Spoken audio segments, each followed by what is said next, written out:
दिनांक 14 अगस्त 2022 का दिन था, जब पूरा देश आजादी के जश्न की तैयारियों में जुटा हुआ था। इसी दौरान उत्तराखंड के हल्द्वानी में रहने वाली 65 साल की शांति देवी को एक फोन कॉल आता है। ये एक ऐसा फोन कॉल था जिसका इंतजार शांति देवी 38 वर्षों से कर रही थी। दरअसल ये फोन कॉल उनके शहीद पति लांस नायक चंद्रशेखर हरबोला से संबंधित था। भारतीय सेना के इस एक फोन कॉल ने पूरे हरबोला परिवार को अचंभे में डाल दिया था।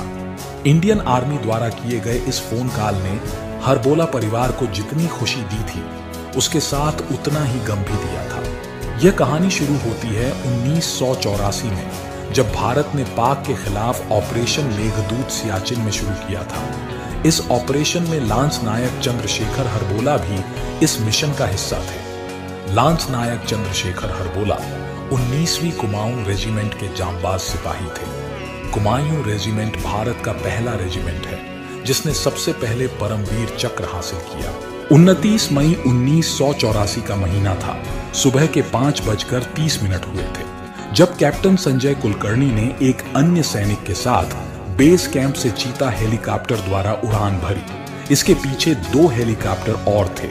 इस दौरान कैप्टन संजय कुलकर्णी के अलावा एक जेसीओ समेत 27 सैनिकों को दोपहर तक 17 उड़ानें भरकर स्क्वाड्रन लीडर सुरेंद्र बैंस और रोहित राय ने सियाचिन के बिलाफोंड ला पर उतारा।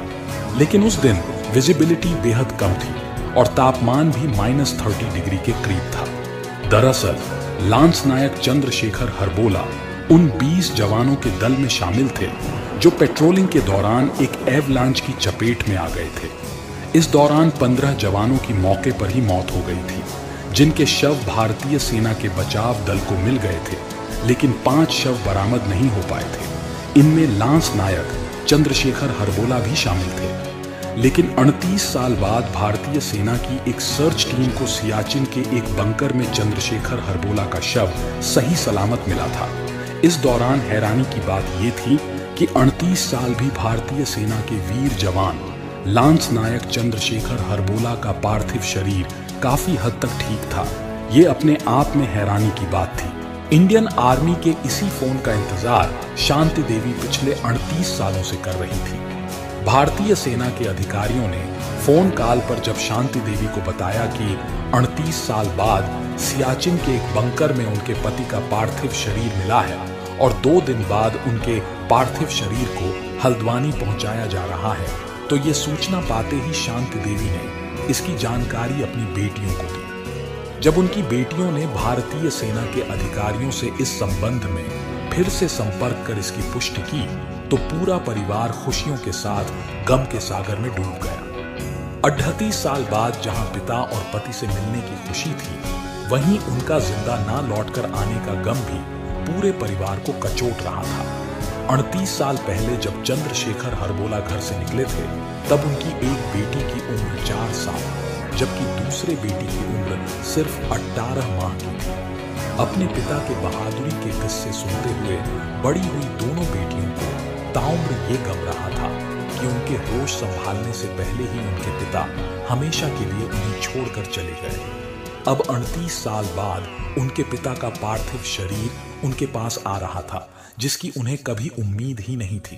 अब इतने साल बाद शहीद चंद्रशेखर का पार्थिव शरीर सियाचिन में बर्फ के अंदर दबा हुआ मिला, जिसे 15 अगस्त यानी आजादी के दिन उनके घर पर लाया गया और पूरे राजकीय सम्मान के साथ उनका अंतिम संस्कार किया गया। उल्लेखनीय है कि सियाचिन दुनिया के दुर्गम सैन्य स्थलों में से एक है।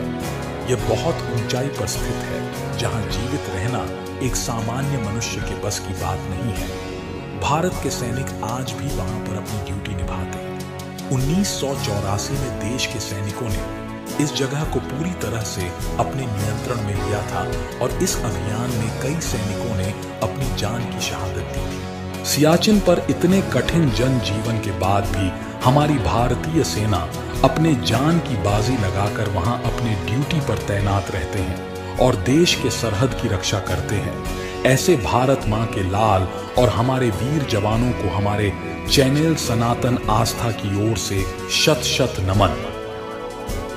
जय हिंद, जय भारत।